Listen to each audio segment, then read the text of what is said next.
Hello guys, welcome you all in pioneer. आज हम बात करेंगे हमारा लोकोमोशन एंड मोमेंटम का लास्ट पार्ट रहेगा। तो लास्ट पार्ट में हमको पूरा देखना है कि किस तरीके से हमारे बोन्स के हमने एंटर कर लिया था, बोन्स के बारे में पढ़ लिया था। तो बोन्स के अंदर हम बात कर रहे थे। तो शुरू करते हैं। 20 क्वेश्चन है, ज़्यादा से ज़्यादा आपको देखना पड़ेगा। Out of X pair of the ribs human only Y pair of the rib true ribs. तो मेरे सिर्फ वाई कितने हैं? 7 पेयर ऑफ द रिब्स जो है मेरे ट्रू है। Select the correct option. Y कितने पेयर देखने को मिल रहे हैं आपको? टोटल कितने पेयर देखने को मिलते हैं आपको? 12 पेयर। उसमें से जो है मेरे 7 ही पेयर जो है ट्रू रिब्स है। तो मेरा फर्स्ट आंसर एकदम करेक्ट चला जाएगा। 12 पेयर और 7 the true ribs attach dorsally ventrally ventral column and ventrally to the sternum. एकदम सही है। Dorsally to the vertebral column and ventrally to the sternum, एकदम सही है। फर्स्ट ऑप्शन एकदम करेक्ट जाते हुए देखने को मिल रहा है। First vertebra in human called is atlas. इसको क्या कहते हैं? एटलास के नाम से हम जानते हैं। तो ये चीज आपको पता होनी चाहिए। क्रेनियल 1, क्रेनियल टार्सल, लंबर, स्कूचर और ये स्कैपुल और कार्पल्स। और क्रेवा 1 में C1 यहाँ पे हो जाते हैं, C1 यहाँ पे एटलास आ जाती है। तो ये चीज आपको पता होनी चाहिए। नेक्स्ट बात करेंगे हम। Which of the following is incorrect regarding scapula. Scapula के इनकरेक्ट चीजें यहाँ पे क्या है? ये found in fifth and second and fifth rib में देखने को मिलता है क्या? बिल्कुल भी नहीं। ये मेरे को बिल्कुल भी सेकेंड एंड फिफ्थ रिप में देखने को नहीं मिलता। They are triangular and flat, एकदम सही है। They are located in dorsal part of the thorax. Okay. They two in human body, दो होते हैं स्कैपुला हमारे ह्यूमन बॉडी में, दो होते हैं। तो मेरा फर्स्ट ऑप्शन यहाँ पे गलत हो गया। नेक्स्ट बात करते हैं नेक्स्ट क्वेश्चन की। Two half of the pelvic girdle जो कि ज्वाइन करता है मेरा, दो half of the pelvic girdle जो कि मेरे को वेंट्रल साइडली ज्वाइंट होता है and form the pubic symphysis. क्या बनाएगा मेरा? वेंट्रल साइड में ज्वाइंट होता है तो प्यूबिक सिंपाइसिस को फॉर्म करता है। तो मेरा थर्ड ऑप्शन एकदम करेक्ट जाते हुए देखने को मिल रहा है। The two half of the pelvic ग्रिडल joints the ventrally and the pubic सिंपाइसिस को फॉर्म यहाँ पे करते हुए देखने को मिल रहा है। ठीक है। नेक्स्ट बात करते हैं। Select the correct function of the vertebral column in the human. Select correct function बताना है आपको वर्टिबल कॉलम का ह्यूमन के अंदर। अगर मैं बात करता हूँ तो प्रोटेक्ट द स्पाइनल कॉर्ड, एकदम सही है। सपोर्टेड द हेड, एकदम सही है। Provided the surface of attachment of the ribs, एकदम सही है। And musculature of the back, okay. तो ये सारी चीजें मेरी वर्टिबल कॉलम के लिए सब सही है। तो मेरा फोर्थ आंसर एकदम करेक्ट जाता है। नेक्स्ट बात करते हैं। Choose the correct statement. Axial skeleton comprises the 80 bones. Okay, skull, vertebral column, sternum and the ribs constitute the axial skeleton. एकदम सही बात कर रहा है, एकदम सही बात कर रहा है। Skull have the total 822 bones देखने को मिलते हैं, एकदम सही है। तो skull, vertebral column, sternum and the ribs constitute the axial skeleton, एकदम सही बात कर रहा है। तो मेरा all of the statement are correct यहाँ पे चले जाएगा। नेक्स्ट बात करेंगे हम।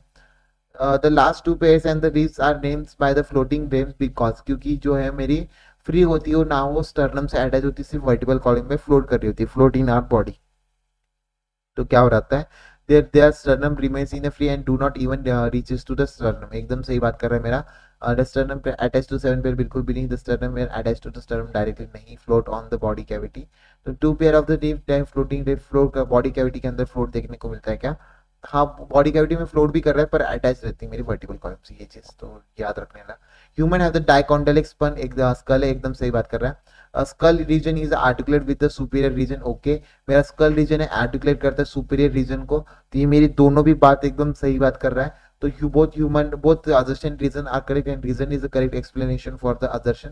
तो human is have the dicondylic skull, skull region is articulate with the superior region के साथ articulate करते हैं। तो both assertion reason are true and reason is correct explanation for the assertion। ठीक है। नेक्स्ट बात करते हैं। Sternum is a flat bone in a dorsal mid line of the thorax के अंदर देखने को मिलता है मेरे को स्टर्नम, जो कि मेरा फ्लैट बोन और डॉर्सल मिड लाइन के अंदर देखने को मिलता है। तो एकदम ही फ्लैट बोन है और डॉर्सल साइड में देखने को मिलता है कि नहीं, वेंट्रल साइड में देखने को मिलता है। तो ये चीज आपको पता होनी चाहिए। Ribs are connected to the dorsal to the sternum and ventrally to the vertebral column, बिल्कुल बात कर रहा है मेरा। Ventrally to the sternum and dorsally to the vertebral column, यहाँ पे आंसर जाना चाहिए था। तो बोथ स्टेटमेंट आर इनकरेक्ट, तो मेरा बोथ 1 एंड 2 आर इनकरेक्ट। तो ये चीज आपको पता होनी चाहिए। नेक्स्ट बात करते हैं हम। Column 1 and 2, column 1 2 has the correct option regarding the vertebral column. तो मेरा कॉलम 1 और 2 की अगर मैं बात करूंगा तो आपको इसमें करेक्ट ऑप्शन यहाँ पे बताना है। तो यहाँ पे बहुत ही आसान तरीके से आप बता पाओगे। अगर मैं बात करता हूँ यहाँ पे थोरैसिक कितने होते हैं मेरे, थोरैसिक आपको पता होगा मेरी थोरैसिक कितने होते हैं। यहाँ पे थोरैसिक मेरे 12 होते हैं। लंबर मेरे कितने होते हैं? लंबर मेरे हो जाते हैं 5। क्रीवियल कितने हो जाते हैं? 7 देखने को मिलते हैं मेरे को।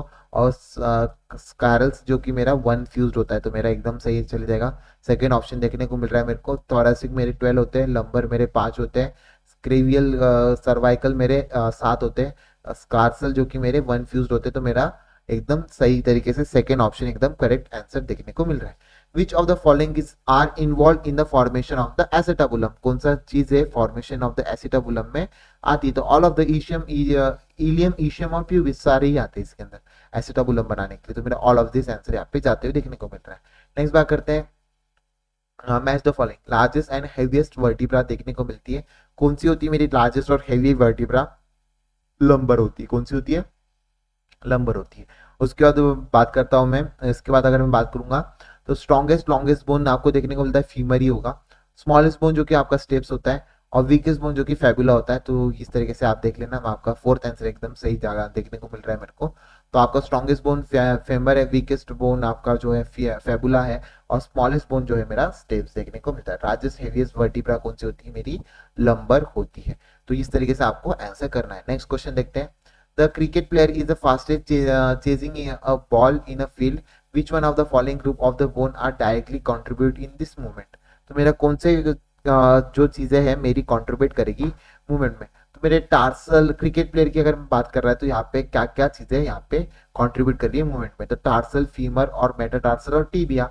इसके अलावा तो क्या ही आएगा? पेल्विस की तो बात ही नहीं, स्टर्नम तो बात ही नहीं आती, फीमर भी नहीं आएगा। तो मेरा टार्सल, फीमर देखने को मिलता है, मेटाटार्सल और टीबिया के अंदर आपको देखने को मिल रहा है। ये मेरा आंसर जाएगा। नेक्स्ट बात करते हैं। Joint wrist, joint of wrist is of hinge joint बिल्कुल भी नहीं, बॉल एंड सॉकेट जॉइंट बिल्कुल भी नहीं, पीवट जॉइंट बिल्कुल भी नहीं। तो आपको पता होना चाहिए विस्ट का जो जॉइंट होता है हमारा, ये कौन सा होता है? ग्रिडल जॉइंट, ग्रिंडलिंग जॉइंट होता है। ग्रिंडलिंग जॉइंट जो होता है वो आपका नाम होता है। तो नॉन ऑफ द अबव यहाँ पे जाना चाहिए आंसर। नेक्स्ट बात करते हैं। Joint between the femur and acetabulum of the pelvic ग्रिडल is, तो जो मेरा फीमर और एसिटाबुलम के बीच में आपको कौन सा जॉइंट देखने को मिलता है? तो बॉल एंड सॉकेट जॉइंट होता है, जो मेरे को इन दोनों के बीच में देखने को मिलता है। तो मेरा सेकेंड ऑप्शन एकदम करेक्ट जाएगा। नेक्स्ट क्वेश्चन करते हैं। Each of the pectoral ग्रिडल consist of the, each of the मेरा पेक्टोरियल ग्रिडल है किस चीज से कंसिस्ट है? आपको पता होना चाहिए। मेरा पी की अगर बात करें, क्लेविकल की बात करें यहाँ पे, क्लेविकल और स्कैपुला, स्कैपुला से कंसिस्ट है। टेस्टिस is a condition of the rapid spasm and the calcium, low calcium level. Fasciculation, fasciculation के अंदर होता है क्या? बिल्कुल भी नहीं। टिनटिनी के अंदर आपको लो ब्लड, लो कैल्शियम लेवल देखने को मिलता है। किसके अंदर? टिनटिनी के अंदर। टिनटिनी, टिनटिनी, टिनटेनी, जो मेरा आंसर चल जाएगा। तो मेरा क्लेविकल और स्कैपुला जो कि आंसर चलेगा, सेकंड ऑप्शन एकदम करेक्ट यहाँ पे जाते हुए देखने को मिल रहा है। डिसऑर्डर बहुत ही ज्यादा इंपॉर्टेंट है, और जॉइंट भी इनके अंदर बहुत ज्यादा इंपॉर्टेंट है, करके जाना। Suture is a type of, suture मेरा क्या है? टाइप ऑफ क्या है बता सकते हो? मेरा सूचर क्या टाइप में है मेरा, बता सकते हो? फाइब्रस है, फाइब्रस जॉइंट है। Suture is a type of the which joint? Fibrous joint. ठीक है, बहुत ही आसान तरीके से। नेक्स्ट बात करते हैं।